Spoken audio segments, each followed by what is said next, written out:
I wasn't a fan of the first deal, but if you make a deal, you might as well follow through. How's everybody doing? My name is Anthony Brian Logan, and today we got to talk about the U.S. and Qatar agreeing to block Iran from the $6 billion that they agreed to unfreeze for them as part of the prisoner swap last month. Now, I wasn't a big fan of the deal when it happened because you send a message to the whole world. I saw a Hamas leader go on RT talking about, hey, they have some of our fighters in the U.S. We might give up some of their people. Speaking about Americans, we may give some Americans back for our own people because they do prisoner swaps and they give out money. So why can't we get our prisoners? Why can't we get some money? When you incentivize adversarial nations to do things like kidnap Americans for money, for weapons, for their own people, they just might do it. So I thought it was a bad move to make.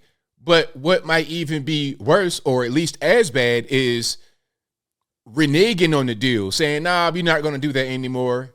We made the deal. Now we're not going to follow through. Now, before I get into any of the details of how they're going to go about doing this, let's go ahead and watch a news clip.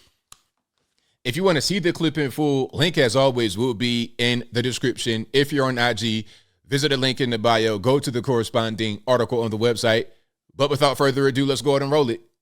A lot of discussion about that $6 billion the U.S. was going to unfreeze for humanitarian materials to Iran, and officials were asked about it today. What did they say? That's right. John Kirby was asked about this today. But, you know, we heard about this in our own NBC's own reporting from Wally Adeyemo. He's the Deputy Secretary of the Treasury. He told House Democrats that they were going to actually block this $6 billion. And, you know, Katie, this has been a favorite right-wing talking point ever since Saturday, that the U.S. was now financing terror. I mean, at the end of the day, to call it a right-wing talking point, see, now we're trying to interject politics.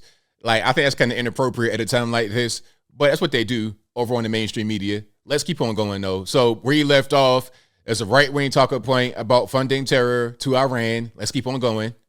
But John Kirby addressed that directly. Here's what he said. What I can tell you is that every single dime of that money is still sitting in the Qatari bank. Not one dime of it has been spent.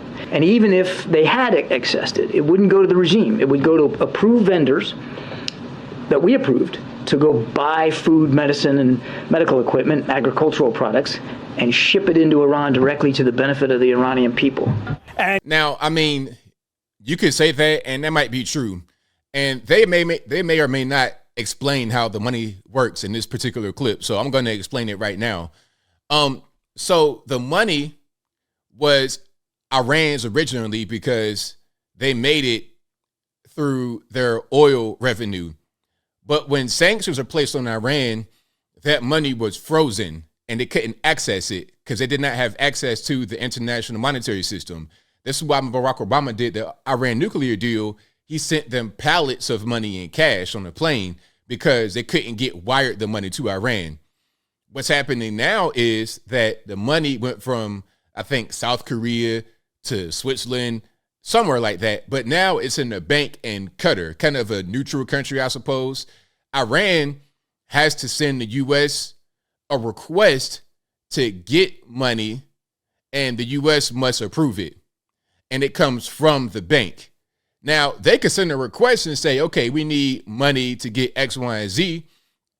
They could spend it on that, but then money that they were going to spend on that before can now be used for other things. That's the way it could happen. Now, some are going to say that they're directly funding terror by giving the money. Maybe, maybe not. I think what happened in Palestine, Israel, that was going to happen regardless because they had been planning for 2 years, not just right when the money got unfrozen last month. For 2 years, they've been planning. So they had been financing this for a very long time before all this prisoner swap stuff even was a thing to bank on. But I digress.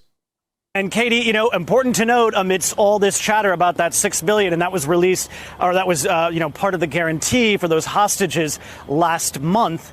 that, there is no real proof that Iran was really behind this attack on Saturday. Now, we know for sure that Iran backs Hamas and Hezbollah and gives them quite a bit of money. There was one report in the Wall Street Journal a couple of days ago that said that Iran helped plan and actually greenlit the operation. But the actual really putting their fingerprints on it, really being involved in the minutia of the operation, that was what the Wall Street Journal was saying. But so far, Hamas itself, Hezbollah, Iran itself, and the United States and Israeli intelligence have all said there is no evidence of any of that. All right, so that's what's happening. That is what's going on. I mean, people, they like to say that it was Iran that did it. I mean, that's possible. I think what happened is what he just said about Iran. They fund these things, but there's no evidence that they did it themselves. And again, the Hamas leader said they've been planning for 2 years, which makes sense because to pull off a full-scale attack like that, to have between 2,500 and 5,000 rockets, to have ground assault, paratroopers, all kind of stuff, you don't just do that in a month. Right when the hostage thing happened and say, okay, let's go ahead and plan this right now. It took years. It took a lot of money over a long period of time to plan. However, to get back to my original point, if the deal is made, you need to follow through. The best thing to do would be to not make that kind of deal. Don't make it. You're negotiating with quote unquote terrorists, the way they say. That's not going to end well because, as I said, others will see that and want a piece of that action. And y'all giving out money for hostages, y'all giving up our people that we have over there locked up, getting life sentences. Let's get our people back. Let's get our money back, or let's get some of your money and put it in our pocket and spend it on whatever. So as I close, I want to say this. I don't really believe the narrative about Iran can only spend the money on certain things. If they get the money, then they get the money. If the money is released into their possession, or even if it goes to a third party on Iran's behalf, like I think John Kirby was saying, the money might get released to a company or some organization, and they are paid to deliver things to Iran, food, medical supplies, or whatever. Even if that happens, that could have been money that Iran would have spent from their existing coffers without the $6 billion, and the money they were going to spend that came from the $6 billion instead, they could spend on other things.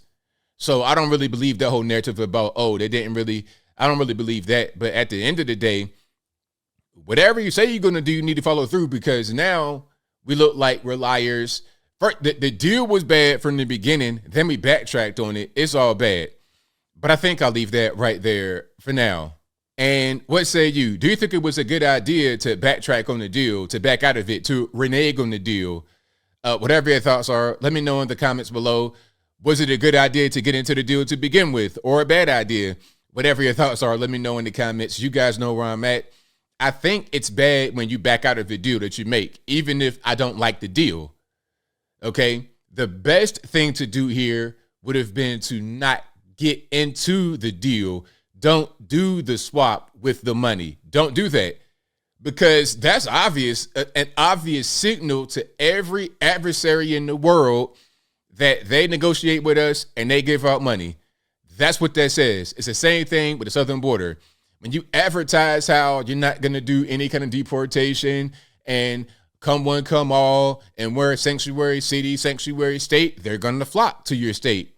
And then you're wondering why you have 110,000 illegal aliens in New York City overwhelming the city's resources to the point where you got to cut resources. Why?